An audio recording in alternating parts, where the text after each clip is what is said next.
అందరికీ నమస్తే. ఆంధ్రప్రదేశ్లో ప్రస్తుత రాజధాని ప్రాంతాన్ని ఆనుకున్నటువంటి నియోజకవర్గం 2019 నుంచి 24 దాకా ఒక కీలకమైనటువంటి నేత. ఆ నియోజకవర్గం అందరికీ తెలుసు. ప్రస్తుతం ఇప్పుడు ఆ నియోజకవర్గంలో ఎమ్మెల్యేగా మంత్రిగా ఉన్నటువంటి వ్యక్తి స్వయాన ఆంధ్రప్రదేశ్ ముఖ్యమంత్రి వర్యులు కుమారుడు నారా లోకేష్ గారు. సో ఇప్పుడు మీకు అర్థమై ఉంటుంది నేను ఎవరి గురించి మాట్లాడాలనుకుంటున్నాను. సో ఇప్పుడు దీనికి సంబంధించి మంగళగిరి నియోజకవర్గంలో గతంలో ఏం జరిగింది, అసలు ఇప్పుడు 2019 నుంచి 24 దాకా ఎమ్మెల్యేగా ఉన్నారు. అదేవిధంగా 2014లో కూడా వైసీపీ తరఫున గెలిచినటువంటి అప్పుడు 54 మంది ఎమ్మెల్యేలు ఉన్నారు కదా, వాళ్ళల్లో మంగళగిరి నుంచి గెలిచినటువంటి వ్యక్తి కూడా కూటమిలో కూడా వైసీపీ తరఫున గెలిచినటువంటి వ్యక్తి ఆళ్ల రామకృష్ణారెడ్డి గారు. సో ఈరోజు మనం టాపిక్ కూడా ఆళ్ల రామకృష్ణారెడ్డి గారి గురించి కొన్ని విషయాలు తెలుసుకుందాం. ఎందుకంటే ఈ మధ్యకాలంలో ఆయన పేరు మరలా తెర మీదకి రాబోతుంది. ఆయన మరలా వైఎస్ఆర్సీపీలో రీజాయినింగ్ లేదా రీయాక్టివ్ అవడానికి కొన్ని విషయాలు అయితే బయటకు వస్తూ ఉన్నాయి. సరే, ఇది వాస్తవం కాదని తెలుసుకునే ప్రయత్నం చేద్దాం. ఎందుకంటే ఆళ్ల రామకృష్ణారెడ్డి గారు ఆషామాషి వ్యక్తి కాదు. నిజమైన రైతు కుటుంబం అంటే ఎలా ఉంటుంది, నిజమైన రైతు ఎలా ఉంటాడు అనేది ఆయన చేసి చూపించి పంటలు పండించి లైవ్లో రైతుల సమస్యలు ఇవి అని నాటి ప్రభుత్వానికి, అంటే ఆయన ఎమ్మెల్యేగా ఉన్నారు, ఆ ప్రభుత్వానికి కూడా వివరించారు. అదేవిధంగా ఎన్నికల సమయంలో కూడా ఈయన స్ట్రాటజీ, ఈయన ఎన్నికల క్యాంపెయిన్ అనేది చాలా ప్రత్యేకంగా ఉంటుంది. ఈయనకి గతంలో ప్రజలే సందాలు ఇచ్చిన పరిస్థితులు ఉన్నాయి. అంటే దాంతో ఎలక్షన్ చేశారని కాదు, ఆయనకున్నటువంటి అభిమానులు అంతమంది ఉన్నారు.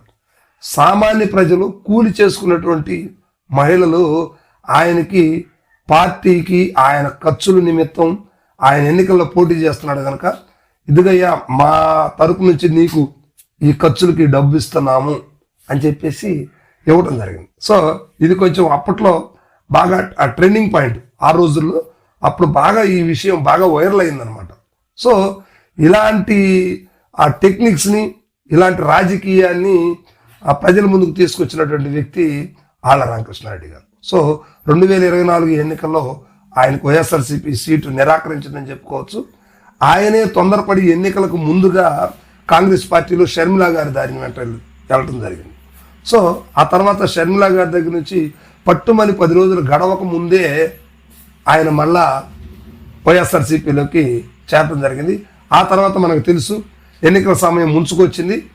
అక్కడ ఒక బీసీ సామాజిక వర్గానికి మంగళగిరి నుంచి ఇవ్వాలని చెప్పేసి రకరకాల పేర్లు ఫైనల్ చేసేసి లాస్ట్కి ఒక మహిళకి ఇవ్వటం, ఆమె దారుణంగా ఓటం పాలవటం, లోకేష్ బాబు గారు అక్కడ గెలవటం జరిగింది. సో ఇప్పుడు లోకేష్ గారు అక్కడ మంగళగిరి నుంచి గెలిచారు. విద్యాశాఖ మరియు ఐటీ మినిస్టర్గా ఆయన పనిచేస్తూ ఉన్నారు కూటమి గవర్నమెంట్లో. సో ఇప్పుడు మరలా ఆళ్ల రామకృష్ణారెడ్డి గారు రీజాయినింగ్. ఇప్పుడు వైఎస్ఆర్సీపీ కూడా ఒక రకంగా ఆలోచిస్తూ ఉంది. ఇక్కడ స్థానికంగా అన్ని విషయాలు తెలిసినటువంటి వ్యక్తి, మంగళగిరిలో ఎవరు ఏంటి అనేది తెలియాలంటే ఖచ్చితంగా ఆళ్ల రామకృష్ణారెడ్డి గారే ఉండాలి. ఎందుకంటే ఆయన సొంత ప్రాంతం, ఆయనకి ఆ ప్రాంతం అంతా కూడా కొట్టిన పిండి లాంటిది. సో ఆయనకు బాగా తెలిసినటువంటి పరిస్థితులు. సో అందువల్ల ఇప్పుడు ఆళ్ల రామకృష్ణారెడ్డి గారు మళ్ళీ వైఎస్ఆర్సీపీలో రీజాయినింగ్ అనొచ్చు, రీయాక్టివ్ అవ్వచ్చు. ఇప్పుడు మళ్ళా చేస్తేనే ఎలక్షన్ క్యాంపెయిన్ సమయానికి ఆయన ఒక స్థాయిలోకి వెళ్ళే పరిస్థితులు అయితే కనిపిస్తాయి. సో ఎందుకంటే వైఎస్ఆర్సీపీ ఓటమిని ఇప్పుడు మంగళగిరి ప్రజలు వైఎస్ఆర్సీపీ శ్రేణులు జీర్ణించుకోలేకపోతా ఉన్నారు.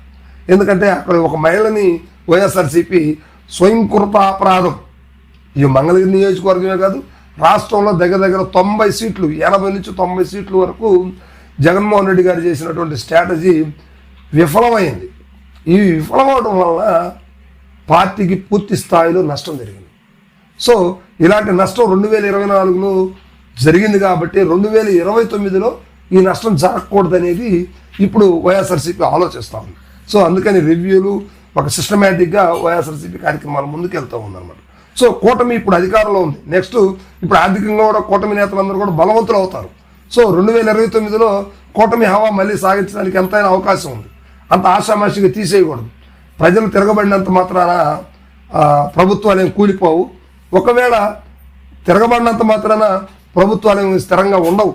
కానీ కూటమి నేతలు ఆర్థికంగా బలవంతులు కాబట్టి 2029లో ఖచ్చితంగా మళ్ళీ అధికారాన్ని చేజిక్కించుకోవడానికి శాయశక్తుల ప్రయత్నం చేస్తారు.